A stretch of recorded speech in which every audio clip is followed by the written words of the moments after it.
what America was and what it can become. This is Liberty Town Hall. Welcome aboard. Two Chairs No Waiting at Liberty Town Hall. I'm Greg Marshall. My friend Mark Rybicki is here. He's contributing to the show today. Grateful to get a chance to talk to you as we're going to chat today about the big push. This has been going on for a while, of taking over the internet infrastructure and giving it to a UN panel. I think it's nonsense. Let me give you some backstory. This has happened way more than once, but I think the ultimate one that many people will remember. Jimmy Carter signed over the Panama Canal to the Panamanians. Our government paid for it, built it, operated it for years and years. It was ours. The French started it and failed miserably and quit. We went in there and tore into it and did it right, got it done, built it. It was U.S. sovereign territory. And what did we do? We finally decided, let's just give it to the Panamanians again. How nice. We're going to return their property to them and just be a kind, and they'll leave it open for the world society to operate. What did the Panamanians go and do? They sold it to the Chinese. China owns the Panama Canal. We should have kept it ourselves. What were we thinking? And now we're going to take the internet and hand it over to the UN, where they can have despot governments sit there and try to find ways to not only privatize it in the way governments wish to, but keep us from finding out information from it. Mark Rybicki, computer and internet expert, is with me right now, and we're going to talk a little bit about it and get his thoughts about this very subject today. Mark, is it a good idea for the internet to be taken over by the UN? Absolutely, positively, in no way, no. And you were talking about the Panama Canal. The other one is Hong Kong. We gave that away too. Well, that was more of a British property. Yeah, but we still gave it away. We still gave it away. Where I'm coming from with this is, just in case you're not familiar, and Mark knows what I'm talking about, but for sake of review, the internet was not invented by Al Gore, although he claims it was. Oh man, you just busted my bubble. I'm sorry about that. But the internet is mostly U.S. infrastructure. Without the United States, the internet probably wouldn't even work. If you shut down the entire system and totally took us off the information superhighway grid, I doubt if the internet could function without it, without the backbone that is here. Why should that be handed over? That's our property. Why should we take our property that belongs to us, the taxpayers, at least that's what we've been told over the years until now, and just hand it over to someone else? I don't think it's right, Mark. It's not right, and it's all a part of this push of one world government, where private property rights do not exist. I hope I said that right. Private property rights do not exist. It's all public property. And that's the push. But public property is different than taxpayer-owned property, is it not? Well, yes, but they're trying to erase those boundaries, and everything is shared public. Remember how it actually belongs to the government. Remember how it used to be that I'm the taxpayer, you work for me? It's not that way anymore, is it? No, it's not. It's completely the other way. It's we're your masters, we control you. We'll do to you what we want. Rachel Maddow was on PMSNBC. Yes, I know what I'm saying. I'm having fun with it. No, it's PMS LSD, I thought. Is that what it is? Yes. I shouldn't be so mean. But, she was on there years ago. And I remember the night after President Obama was elected president. And she came on the next night with a huge grin on her face. She's a big-time progressive. There's a difference between a progressive and a liberal. We could talk about that sometime. And she sat there with a huge grin on her face, and she said to the camera, as you look over her shoulder, and as in television, they put things over our shoulder, much like you can see Liberty Town Hall over mine. And she had pictures of President Obama and Joe Biden, and there were a few others that were going to be in the cabinet and the command and control. I think David Axelrod, I think, was on there, but you get the idea. Oh, yeah. And it said, or she said rather, with a big grin, "America, meet your new bosses." That ought to send a chill down your spine. They're not supposed to be my boss. I'm supposed to be their boss. They're supposed to be my servant. That's how the founders envisioned it. Yes. Wow. The founders. I'm holding a Constitution in my hand, by the way. If with her saying that, that's like holding a gun to your head. She may as well have been holding a gun to her head. Why so? Because these are your new bosses. They're going to tell you what to do. Goody. Oh boy, I can hardly wait until they tell us what to wear, what to eat, where we can live, and they start doing all this Agenda 21 stuff.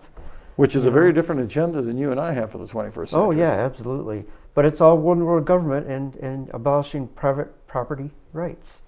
And that's what they want to do. And this is what the UN takeover of the internet is.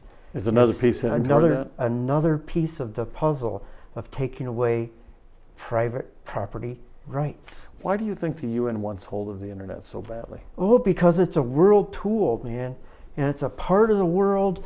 And oh, it's like kumbaya, let's all hold hands and sing how great the internet is.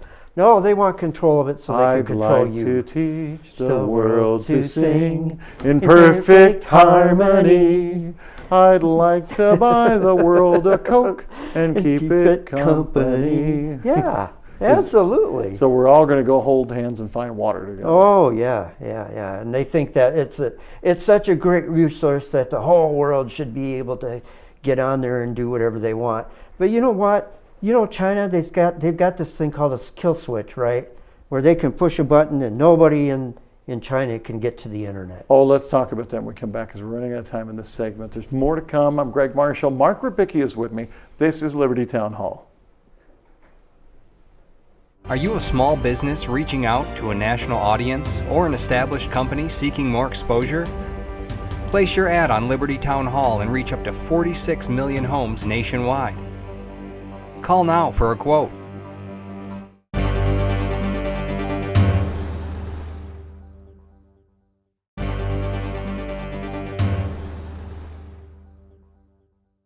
Hey, it's Greg Marshall. We return with Liberty Town Hall. Computer expert Mark Rybicki is here right now. We're talking about the internet and handing it over to world bodies and why we shouldn't be wanting to do that.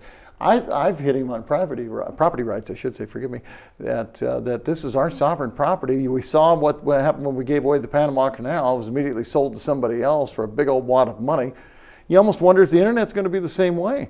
I mean, this is our property. How many billions upon billions just in government alone, let alone with private industry, is put into the internet, and now we're just going to hand it out like it's like this. You know, it's a good example of which the telephone company lines were all just handed out and just done. And nobody was compensated for those. I mean, whether you like the idea of a monopoly or not, shouldn't somebody have been compensated for what they put into it if you're going to sit there and basically nationalize it? We're internationalizing the internet, Yes. at least in theory. Yes. Yeah, you're right.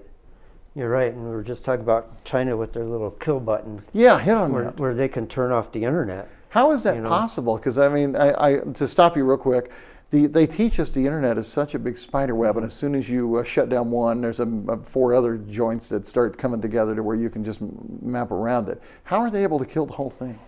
China has a lot of cooperation between governments and companies. Let's name some. Google, Microsoft. What have they done? They went out there and said, what do you want us to do, Chinese government? China says, well, we don't want people to go to these sites, and we don't want this kind of language. We don't want them to be able to search for this kind of stuff. So what's Google and Microsoft do? They immediately go and block it. They figure out a way to filter around it. Yeah, they block it, where it says, you can't go here. You just can't. And their kill switch, what they did is through this cooperation, is they built a single point of entry. And then from there it spiders out, but they got a single point of entry. I'll be done. Now, we don't have that here in the United States. It'd be a lot tougher because we have this system called mesh where it's a bunch of routers that will take other routes if one route goes down, and it's such a huge tangled weave, there's probably not one person that knows where any of them are actually coming from. All they care about is that they're getting through. Yeah. So you've developed these huge spider legs and huge entanglements of things, so that even if you did know, it'd be hard to undo. Now, does that mean there's it can't not be a single done? massive pipe that comes in? No. But can it be done? Certainly.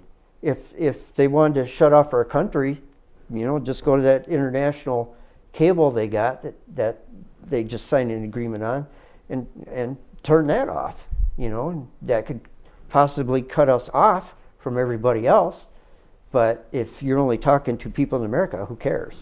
How much of the internet is fed by satellite right now, or is it all on fiber and cable? I couldn't even begin to tell you. But is there a combination of both? Yeah, there's a lot of everything. But mainly, you'd be surprised, there's mainly a lot of old technology that we have. There's a lot of copper still, there. isn't there? Oh, yeah, there's tons of it. and people can hardly wait to get on fiber, but you have to have fiber running in both directions to wherever the end point is for it to work. Yeah, you're only as fast as the slowest point. Right, So when it hits copper, it slows down, Yeah, period. And somewhere along the line it's going to, because there's just too much of it. Right, and at some point you're gonna slow down. So they're coming up with these tremendous speeds that are reaching, gigabit speeds, which is a billion bytes or bits, a billion bits a second. But what does that really mean? It really doesn't mean much, because as soon as you hit wire or copper, you reduce that down to 10 megabits, which is 10 million, or 100, or something in between. Mm-hmm. So, I mean, we've had 10 and 100 for years. That runs over copper. Everybody has that. Yeah. I mean, everybody's moving to this new technology, but it's kind of like, okay, that's nice. If you're inside your own place or your own area that's got it, okay, but if you remember, when you go out from there, you're probably not going to go far before you slow down again. And that's what we have. We've got this humongous spider web of this thing we call mesh, where we've got so many routers connected to so many routers connected to so many routers that it just has spider webbed. And yeah, it'd be almost impossible to control. I mean, it would take a lot of effort and a lot of tearing of wire. So you think this UN control of the internet is about the rest of the world being able to control their content? It may not be so much about us. Well, the other thing that I've thought about is another reason they want control over it is for taxes, so that they can tax you while you're using it. Yeah. Like, for example, several states have internet state taxes when you demanding that if you buy anything off there, you owe tax on it, which is totally illegal. I do not owe tax on anything I purchase over the internet unless there's a brick and mortar in the state I reside in. Correct. Period. And that is how the whole thing works. And they should not be walking around trying to tell me that I owe them tax because I don't have to pay it. It's not required. They require it, but there's no enabling law to give them the right to do that. And that you're entirely correct. And I think there's two levels of taxation that they want to impose, and you just hit on one. One is I think they want to impose a tax on you just for the pleasure of having it. Yeah. And the second remember that's been tried for years with email. Yes. Look how many times we've had to fight back the idea of 5 cents an email to help the post office. How many times have we tried to has that come up? Since I've been involved in the internet really since Windows 3.1. And I'm telling you, if I've seen it once, I know I've seen it a dozen times where proposals come up in Congress for at least discussion, if not further, to try to bring that to fruition. And it just isn't happening. Thank you, Lord, it isn't. But eventually they're going to pull something off if we don't continue to stay vigilant. Right. So I think this first level of taxation, and who knows what they're going to charge, but I think it's not going to be cheap. And then the second one they're going to hit you on is whatever you buy. They might even tax you for going to other countries. Who knows what they're going to do? But I think it's for two reasons, or not just taxes. I think that's one reason, but I think the second reason is because they want to control the content. They want to take off all this conservative stuff. They want to take off all of the ideas people have. Well, that goes right back to our elections, where the UN sent inspectors in to make sure our elections work right, because they were concerned about the conservative element, which means they have de facto endorsed progressives. Correct. Which is another word, unfortunately. Progressives are not liberal, understand that, but progressives have socialist ideas. Yeah, different story. And where does socialism go? Communism. You're not supposed to just cut through it all and say communism. That's where it goes that's end result. Let's just skip the steps. You have to have a period of socialism to take you to communism from a capitalist society. Right. There's more to talk about. We'll come back with it. I'm Greg Marshall. That's Mark Rybicki. Thanks for watching today on Liberty Town Hall.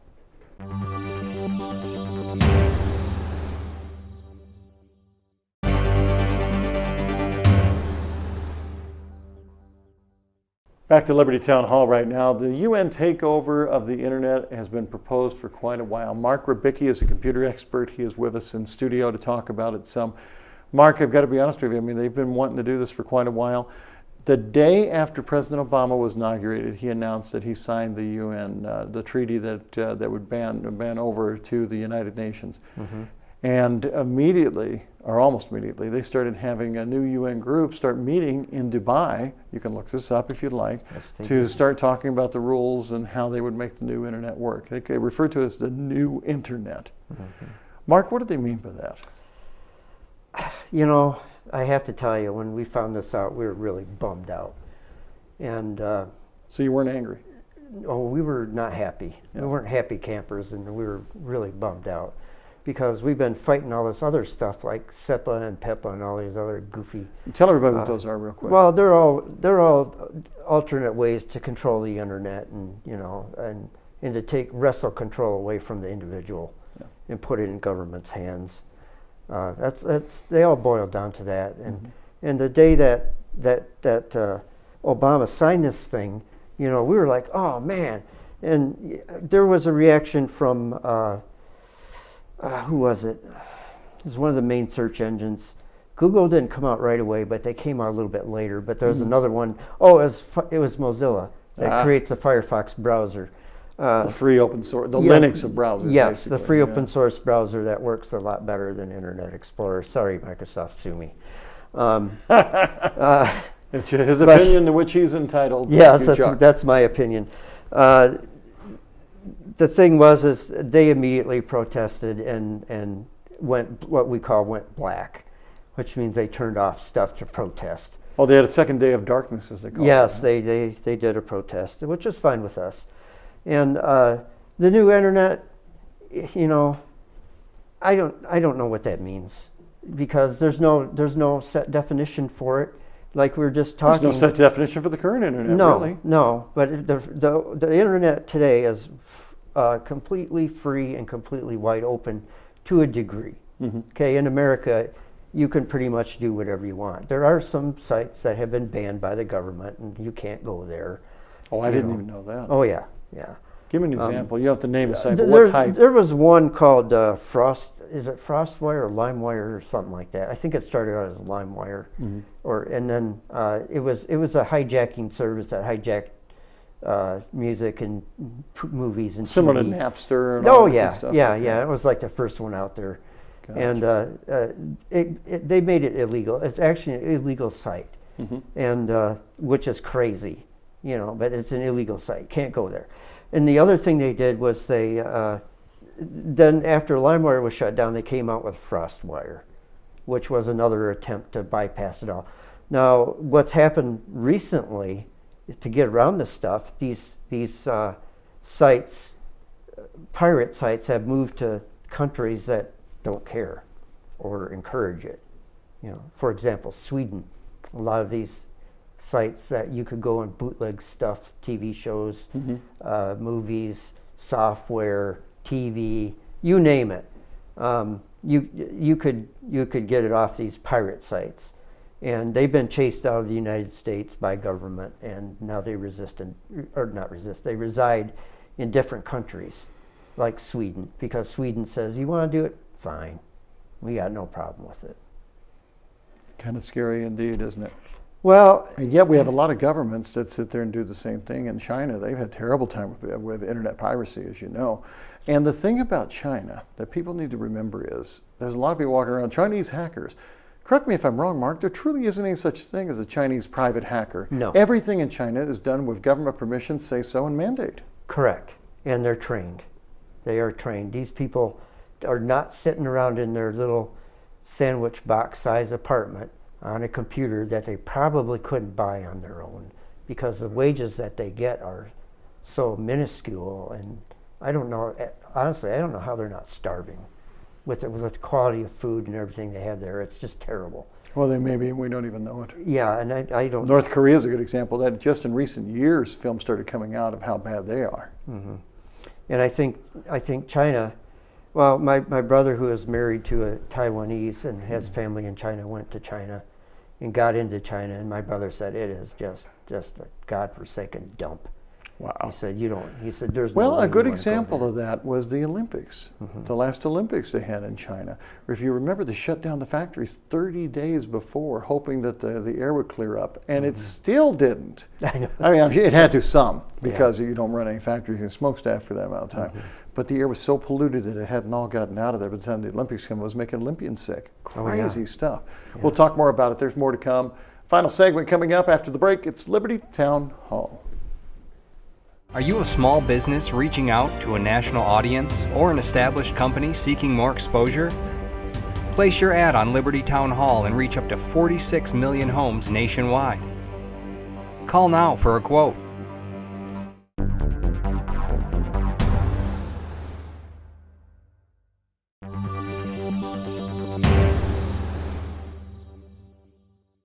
That wraps up today's conversation on Liberty Town Hall. Mark Rybicki, I want to thank you so much for spending time with us today to talk about the UN Internet takeover. As of this recording, the Senate has voted that down. Let's hope it stays that way, my friend. Yeah, we got to call our reps, even though they're Stabenow and Levin, they always vote the wrong way as far as we're concerned. And around the country, there's others that fit that bill. Oh, sure. But there also is others that stand up for what's right. And let's hope we can get more Yes. of those convinced. Yes. My name is Greg Marshall. Grateful to have you here. Remember to join us Thank you. online anytime. Liberty Town Hall. Mark's address is chematech.com if you'd like to check it out. LibertyTownHall.com again is our website. There's a lot of great things up there, including episodes. This one maybe as well. Certainly past episodes are available for you to watch. I'm really grateful for you to be here. Looking forward to talking to you again. For Glenn Wilson, I'm Greg Marshall. Thank you so much for being here today. This is Liberty Town Hall.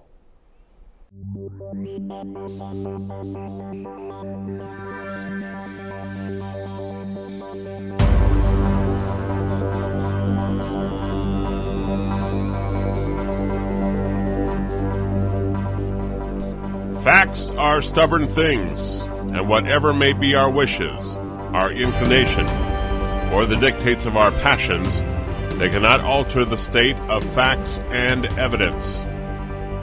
John Adams, in defense of the British soldiers on trial for the Boston Massacre, December 4th, 1770.